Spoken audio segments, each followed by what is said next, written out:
Shalom, Bapak-bapak, Ibu-ibu, dan saudara-saudara sekalian. Kita ketemu lagi di acara Embon Surgawi pada pagi ini. Sebelumnya, mari kita minta pimpinan Tuhan untuk pembacaan Alkitab dan juga untuk firman Tuhan yang akan hamba-Mu sampaikan. Mari kita berdoa. Terpujilah nama-Mu ya Tuhan, kami mohon pimpinan Roh Kudus dalam penyampaian firman Tuhan tentang cobaan. Biarlah ini akan menguatkan baik hamba-Mu dan juga semua bapak-bapak, ibu-ibu, dan saudara-saudara sekalian yang diberikan kesempatan anugerah untuk mendengar, mempelajari, menghafal, dan juga mempraktekkan firman dalam kehidupan sehari-hari. Terpuji nama-Mu, dalam nama Yesus hamba-Mu berdoa. Amin. Pembacaan dari 1 Korintus 10 ayat 13. Pencobaan-pencobaan yang kamu alami ialah pencobaan-pencobaan biasa yang tidak melebihi kekuatan manusia. Sebab Allah setia, dan karena itu Ia tidak akan membiarkan kamu dicobai melampaui kekuatanmu. Pada waktu kamu dicobai, Ia akan memberikan kepadamu jalan keluar sehingga kamu dapat menanggungnya. Menarik perhatian pembacaan ini yaitu bahwa pencobaan itu biasa. Jadi semua orang mengalami pencobaan-pencobaan, godaan, atau tantangan dalam hidup. Mungkin ada yang merasa lebih besar atau lebih berat. Nah itu saya jadi teringat bahwa dalam hidup kita ini harus melihat ke atas dan ke bawah. Pada waktu ke atas kita ingin melewati segala pencobaan itu, tetapi pada waktu kita ke bawah kita syukuri bahwa ada yang lebih berat, lebih besar yang dialami. Tetapi kita kembali pada firman Tuhan bahwa pencobaan itu biasa, jadi semua mengalaminya. Berbeda dengan ujian. Kalau ujian itu dari Tuhan untuk memurnikan iman kita atau untuk ada tujuan yang lebih besar dari rencana Tuhan bagi kita sekalian. Nah, jadi mari kita syukuri ya. Kalau itu biasa kita syukuri, dan Yakobus sendiri dalam pengalamannya itu bahwa pencobaan itu anggaplah suatu kebahagiaan supaya mendatangkan ketekunan, bahkan ketekunan itu juga akan mencapai sasaran yaitu kesempurnaan. Dan juga ada janji mahkota pada kita orang-orang yang percaya. Kita lihat bahwa Yesus sendiri sudah pernah mendapatkan pencobaan-pencobaan itu. Ada 3 macam pencobaan dari iblis, tetapi oleh karena firman Tuhan yang dipakai, maka ia menang. Dan di dalam Ibrani 2 ayat 18 bahwa kalau Yesus sudah menang dalam pencobaan, maka ia dapat menolong kita. Menolong kita secara langsung maupun menolong kita memberi contoh kepada kita. Sehingga tiap-tiap orang yang percaya kepada Yesus wajib seperti Yesus dalam menghadapi pencobaan pun demikian. Sehingga kita meraih sama, yaitu kemenangan atas segala pencobaan itu.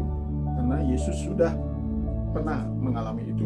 Jadi bukan dia sebagai manusia biasa, bukan hanya perkataan, teori, tetapi juga praktek yang disampaikan. Dan juga merupakan ujian bagi kita supaya kita murni iman kita. Karena kalau kita bersyukur atas segala yang lancar atau semua beres, tentu itu biasa. Tetapi kalau kita dalam menghadapi pencobaan yang memang sering mengatakan berat, walaupun firman Tuhan dikatakan tidak berat, perintah-perintah Tuhan itu, dan juga Tuhan sudah mengirimkan penolong bagi kita yaitu Roh Kudus dalam menghadapi pencobaan itu. Nanti di dalam satu lagu dikatakan bahwa menghadapi pencobaan itu kita harus bersyukur, karena iblis ingin kita kecewa ya. Sehingga kalau kecewa kita akan mengalami kekalahan. Jadi pencobaan itu merupakan latihan. Bahkan anak-anak Tuhan dapat ganjaran itu sebagai latihan, diproses untuk menuju kesempurnaan. Dan di dalam 2 Korintus pasal 2 Korintus pasal 5 ayat 17 dikatakan di situ, 2 Korintus 4 ayat 17 dikatakan, ayat itu sangat menguatkan saya karena saya juga mendapat cobaan melalui sakit, tetapi dalam ayat itu dikatakan bandingkanlah dengan kemuliaan Allah maka itu tidak seberapa. Saya juga dihibur dengan pencobaan-pencobaan yang dialami oleh Ayub ataupun oleh Paulus dan lain-lain.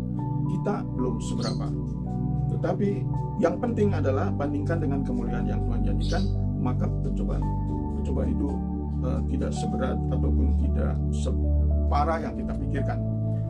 Dan juga janji Tuhan untuk memberikan tip bagi kemenangan-kemenangan di atas pencobaan. Itulah yang menjadi kesaksian ataupun pengalaman. Jadi bukan hanya teori, tetapi saya kuat sampai sekarang. Satu, oleh karena pertolongan Roh Kudus. Kedua, oleh karena firman-firman Tuhan yang menghibur saya. Dan juga ayat yang tadi 2 Korintus 4 ayat 17, yaitu dibandingkan dengan kemuliaan Tuhan tidak seberapa. Kiranya menjadi berkat. Mari kita dengarkan lagu yang saya karang ini dapat menguatkan kita.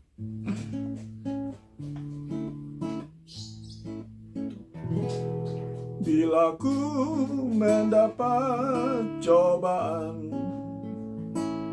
apa yang harus ku lakukan?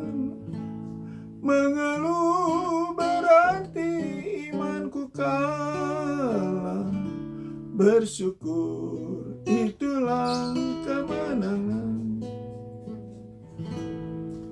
Bila ku mendapat cobaan, apa yang harus ku lakukan? Mengeluh berarti kalah, bersyukur itu